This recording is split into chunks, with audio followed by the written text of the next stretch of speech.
Buenos días, mi nombre es María Lucía Colorado. Mi compañero Miguel Ángel García vamos a hacerles un análisis sobre el artículo Atoms in Nanotubes, Small Dimension and Variable Dimensionality. Primero vamos a hacer una pequeña introducción. Como bien sabemos, muchos fenómenos tienen una alta gama de dimensionalidad. Estos van a depender de diferentes variables, las cuales son variables termodinámicas, el número de átomos, la temperatura, la energía. También tenemos variables microscópicas, que son el tamaño atómico en relación con el radio de los nanotubos, y las variables geométricas, que en este caso serían los tubos que vamos a manejar, y es el conjunto de estos tubos. Bueno, primero vamos a, ¿qué son los nanotubos? Bueno, los nanotubos fueron descubiertos en 1958 por los científicos Hilbert y Lang a través de la técnica de difracción de electrones, pero no fue hasta 1976 que no se tuvo la primera imagen. Ya de manera un poco más específica, vamos a hablar de los nanotubos de carbono, que fueron descubiertos en 1991 por Shunryu Lijima, que con un microscopio electrónico observó la existencia de estas moléculas tubulares en el hollín que se creaba a partir de las descargas del arco eléctrico. Bueno, estos nanotubos de consisten en pequeñas capas de grafito enrolladas, obviamente son más largas que en comparación con su radio, lo cual les van a dar ciertas características, las cuales son una alta tenacidad, una buena resistencia mecánica, tienen muy buena disipación de calor y tienen muy buenas propiedades eléctricas, mejores hasta que las del cobre. Dentro de estos tubos de carbono vamos a tomar el modelo más simple de interacción, que va a ser los gases de ultra baja densidad. Este problema involucra el espectro mecánico cuántico de las partículas individuales, aunque la mecánica clásica estadística puede describir las características del gas en todo su conjunto. Bueno, vamos a empezar que sabemos que un gas ideal clásico implica que tiene que la probabilidad de que una partícula tenga una energía esta va a ser proporcional a la función de Boltzmann, como podemos ver en el lado derecho de la primera ecuación.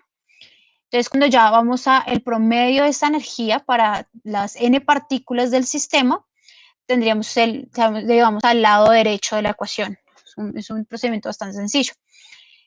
Bueno, ya para hacer la solución de la ecuación de Schrödinger, sabemos que esta ecuación va a ser separable, como podemos ver en la ecuación número 2, y solo vamos a tomar la parte radial, por lo que el potencial va a ser un potencial que solo depende de esta coordenada. La energía del sistema va a estar dada por la ecuación número 3. Ya mirando la componente radial de la ecuación de Schrödinger, podemos darnos cuenta de que la mayor contribución va a estar dada por el nivel 1 de energía, lo cual podemos ver que va a depender de una función de onda radial y una componente azimutal. Listo, la parte de la densidad de los estados va a estar dada por la energía y esta función h, que es la función escalonada de Heaviside, el cual cuando el argumento es negativo, esta función es 0. Aquí podemos ver las gráficas obtenidas del comportamiento de la densidad de estados, la gráfica del lado izquierdo, y el calor específico, la gráfica del lado derecho. Primero vamos a ver la gráfica del lado izquierdo, la cual podemos ver que tiene una forma como dentada y unos piquitos, lo cual se da debido a la contribución azimutal. Podemos ver que para una temperatura muy baja solo se excita el movimiento en una dimensión, pero para valores de temperaturas más altas hay mayores contribuciones de las otras. Esto ya para la gráfica del calor específico podemos ver que este va a ser adimensional y se va a calcular a partir del espectro para un sistema de n partículas.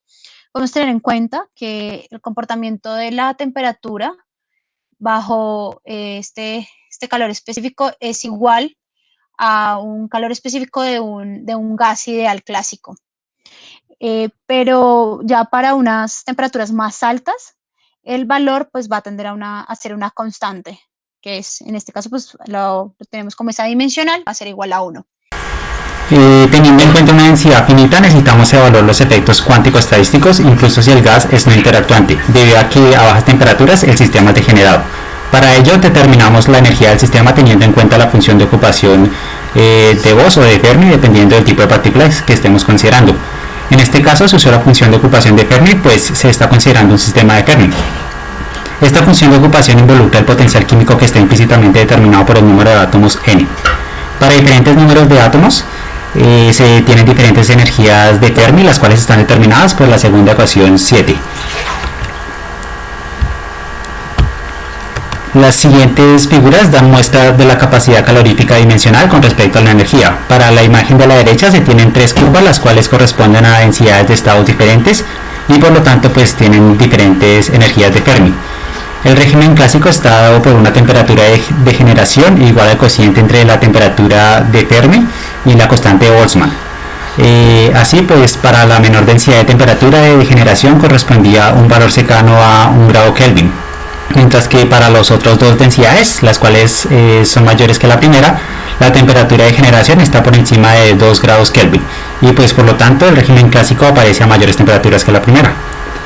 Así, pues por encima de esta temperatura T, los resultados obtenidos en el régimen clásico vistos anteriormente pueden aplicarse y obtendríamos una curva como el de la figura de la derecha, el cual fue obtenida del espectro de frecuencia de la sección anterior.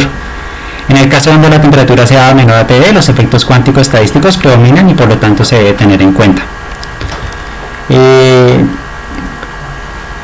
La expresión 8 contiene las correcciones cuánticas del sistema a temperaturas por debajo de TD, para sistemas de fermiones y también de bosones.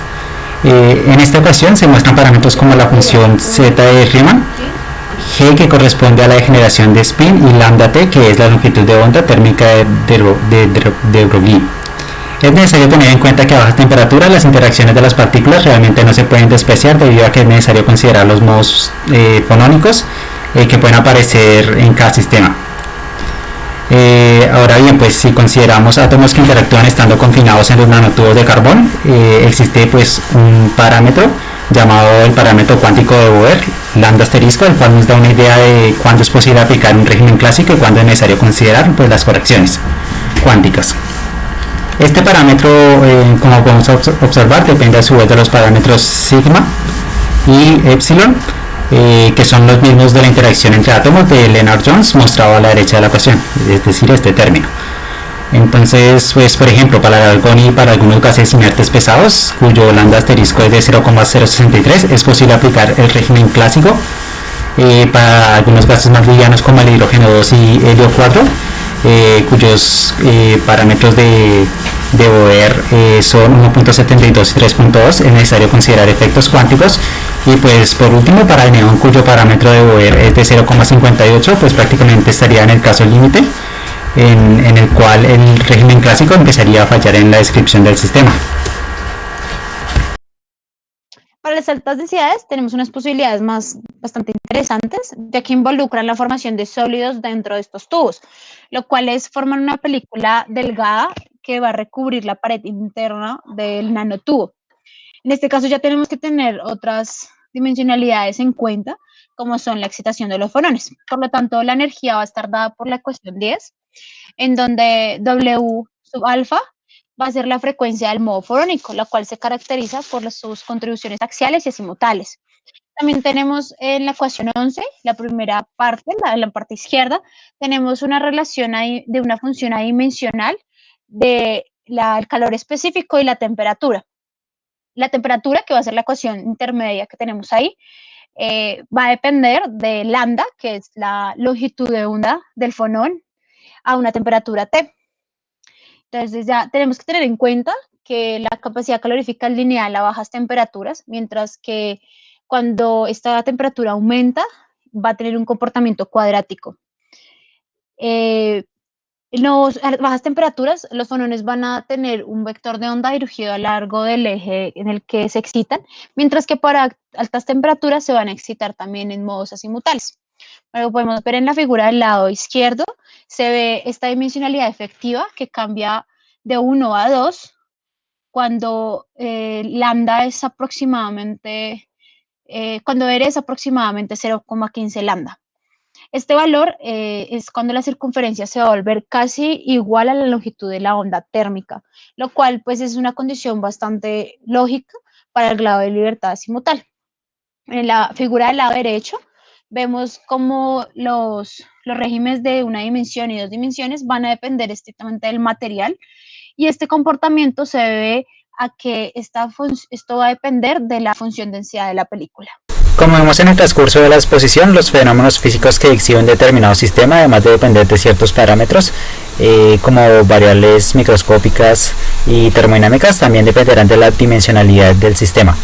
En algunas ocasiones, el estudio de estos sistemas pueden hacerse bajo un régimen clásico con relativa facilidad, mientras que en otros es necesario hacer correcciones cuánticas.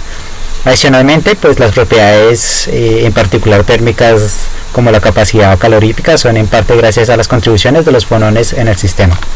Muchas gracias.